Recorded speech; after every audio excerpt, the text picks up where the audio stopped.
nuklir bekerja dengan memecah inti-inti atom berukuran besar seperti uranium.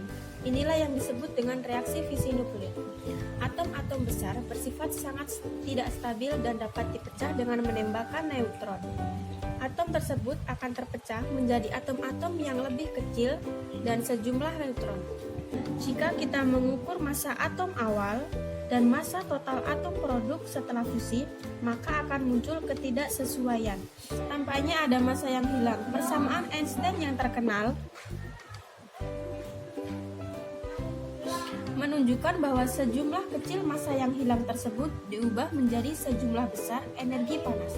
Jadi kita tahu bahwa setiap atom yang mengalami fusi melepaskan energi panas. Ketika satu atom melepaskan neutron akan mengalami fusi, maka atom tersebut akan melepaskan beberapa neutron.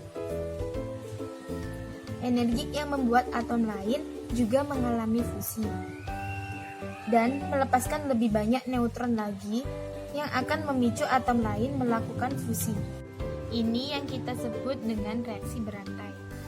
Masalahnya adalah jika kita tidak mengendalikan reaksi ini, maka akan timbul sejumlah besar energi panas yang tak terkendali sehingga terjadi apa yang disebut krisis nuklir yang tidak dapat digunakan untuk menjalankan pembangkit listrik tenaga nuklir. Untuk mengendalikan reaksi ini, kita perlu material yang dapat menyerap neutron dan menghentikannya melakukan reaksi fusi.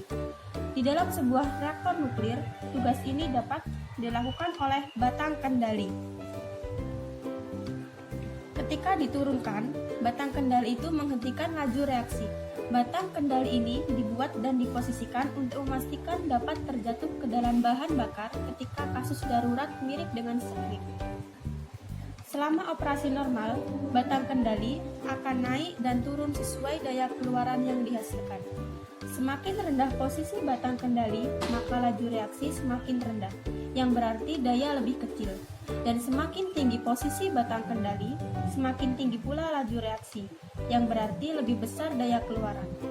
Bantuan kendali dan fitur rancangan lainnya, reaksi nuklir dapat diatur sehingga ada produksi energi panas konstan yang dapat dikelola, yang kemudian dapat digunakan untuk memanaskan air menjadi bertekanan uap, sehingga dapat digunakan untuk memutar turbin, yang dapat terhubung ke generator dan menghasilkan sejumlah besar energi listrik.